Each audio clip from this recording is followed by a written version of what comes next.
When I was a child, man, I loved going to the mailbox. It was so exciting that there possibly, maybe, could be something in the mailbox for me. And of course, there just never was. Now, as an adult, I straight up dread going to that mailbox because I know exactly what's going to be in there. There's going to be bills, more bills, reminders about future bills, your dentist appointment and their car needs oil. And you know what it's like. You work so hard to try to get ahead in life, and all these unexpected bills come in. The car breaks down, and taxes go up, and you got a busted arm or a broken water pipe, and there's a dead spot in the lawn. Oosh, it looks awful, and the lawnmower breaks down, and on and on and on. It is so hard to have patience when it comes to our finances and our bank accounts that seem to be doing this. And that patience is so much more difficult to have when you look around and almost everywhere you look, everybody else seems to be getting by and doing well, doing great. Marty in your neighborhood just got a brand new Mustang, and Brad at work, man, he talked about the beautiful trip he went with his family to Belize, and Nancy's nails. Oh, they look so great. She's got that standing appointment to get her nails done. Claire's clothes are beautiful, and her shoes are to die for. I mean, we look around and we see all these other things that people have, and we don't, and it's hard. And we say, God, what gives? Where's my extra? Where's my pampering? Where's my one more? I mean, I love you, God. I serve you. I worship you. I watch these devotions.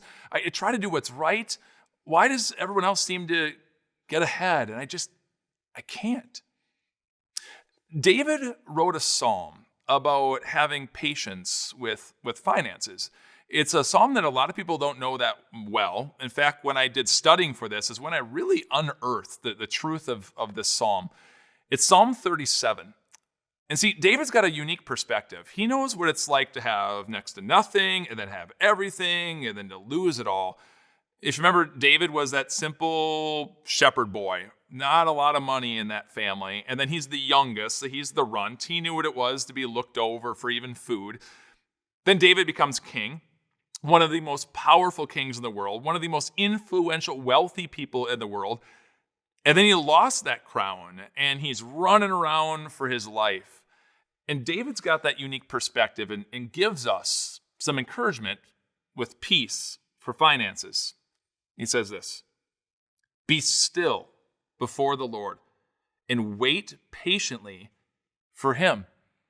Be still. And what that means is don't worry. God's got it. Don't fret. God's got a plan. And even when you look around and you see people getting ahead of you and they're doing it in a dishonest way, and we go, God, why? Why are you not helping me? And you seem to be helping them. David even says this is verse 2. He says, "Do not fret when people succeed in their ways, when they carry out their wicked schemes." David gives you encouragement to not fear that God has this incredible plan. And it's a plan to bless you and not to harm you. A plan that he has set for you. This world is not your home. And so the stuff of this world, you just can't take it with you. What God is encouraging us to always remember is what's truly valuable and truly important when it comes to this world. And it's not our finances. It's not the stuff. What matters the most is your relationship with God and your relationship with others. That's the greatest gift that God gives. And to give anything else, or to be given anything else, gives an incredible blessing into our lives. God wants us to have that perspective. David came to that perspective here in Psalm 37. David, as he's on the run, even finding a piece of fruit on the ground was something to be cherished suddenly. If you remember Titanic, when the boat is sinking, a wealthy woman runs into her stateroom, past her jewelry, to grab a bag of fruit. Suddenly that was precious.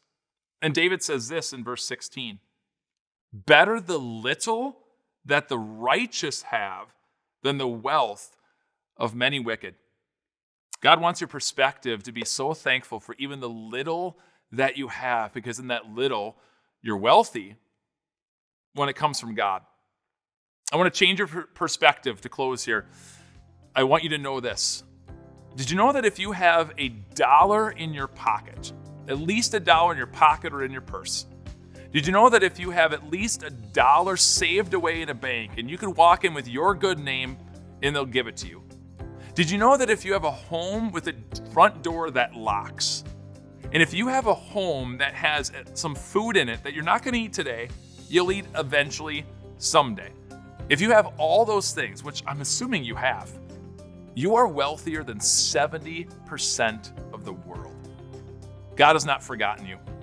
God has truly blessed you. When you put things into perspective, you see God's grace. And when you see that, it'll give you patience in your finances.